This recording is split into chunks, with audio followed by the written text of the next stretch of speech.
For over a year, Debenhams workers waged a heroic struggle against the loss of their jobs and their treatment by their employer.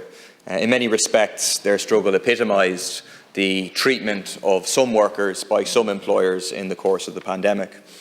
Yesterday, the government announced that employees who had lost their job during COVID would now be able to seek redundancy, and they also announced a special payment to workers who had lost out on reckonable service as a consequence of the pandemic.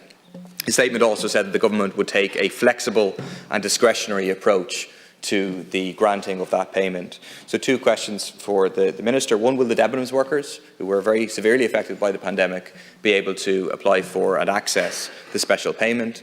And secondly, can the government act to ensure that the £3 million training fund, which was agreed at the conclusion of that dispute, is actually distributed? Yeah, Deputy, thank you for again raising the issue of the former Debenhams workers, and I will look into the issue of that training fund because we've sanctioned it. The fund should be up and running to provide the support for people who want to return to work if they haven't already returned to work. The decision that we made yesterday, I believe, is a fair one, because it would be grossly unfair having not allowed employees to trigger a redundancy claim for a period of 18 months to then deny them that period as being reckonable when it comes to calculating their redundancy entitlements.